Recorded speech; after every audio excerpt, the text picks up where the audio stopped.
सारे जने बहुत सारी मात्रा में ऐसे होंगे कि जो भगवान का भजन भी मतलब मंदिर भी जाएंगे और तामसिक भोजन का भी आहार करते हैं। बिल्कुल नहीं, बिल्कुल मतलब इसे कुछ मंगलवार को हनुमान जी के जाएंगे, मतलब इसे कुछ नहीं होने वाला। सबसे पहली बात है हमारे आहार शुद्धि, मन शुद्धि। देहाती भाषा में कहते हैं जैसा खाओ अन्न वैसा बने मन। देखो, अगर हम शास्त्र की आज्ञा का पालन नहीं करेंगे और मनमानी आचरण करेंगे तो नरक जाओगे। पहले आहार शुद्धि, मन शुद्धि। अगर जैसा खाओ अन्न वैसा बने मन। किसी भी प्राणी को दुख देना, हनुमान चालीसा का भी पाठ करते हैं। ये अपनी वासनाओं की, अपनी जिह्वा को थोड़ा रोको यार।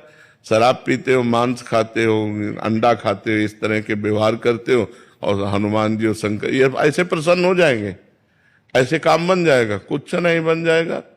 अवश्य में भोक्तव्यम कृतम कर्म शुभाशुभम।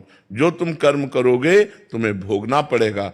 चाहे मुर्गा हो चाहे बकरा हो, सब जीव अपने प्राण बचाना चाहते हैं। सब जीव, तुम उनको काट कर खाओगे वो भोगना पड़ेगा।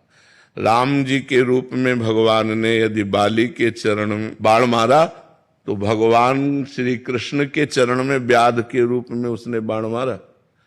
देखो ना, लीला देखो। भगवान ने अंतिम अपनी लीला जो श्री कृष्ण लीला है वो यहां संपन्न की कि भगवान के चरण में व्याध जो है बाण मार रहा है।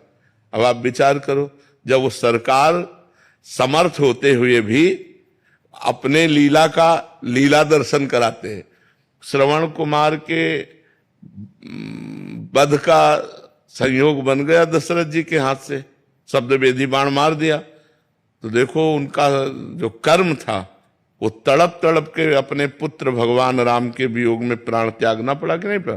भगवान उसको मिटा सकते थे लेकिन भगवान नहीं मिटाते। अवश्य में वो भोक्तव्यम गीता जी में कहा है। इसलिए हमारी प्रार्थना है कि तमोगुणी भोजन का त्याग करो, सात्विक भोजन और संयम से रहोगे तो तुम में जो बल आएगा वो एक महान पवित्र बल होगा। आज बल नहीं दिखाई देता, चेहरे में कांति नहीं है, विचार में पवित्रता नहीं है। ऐसा नहीं, हम पशु नहीं हैं, हम मर्यादा से चलने के लिए हैं।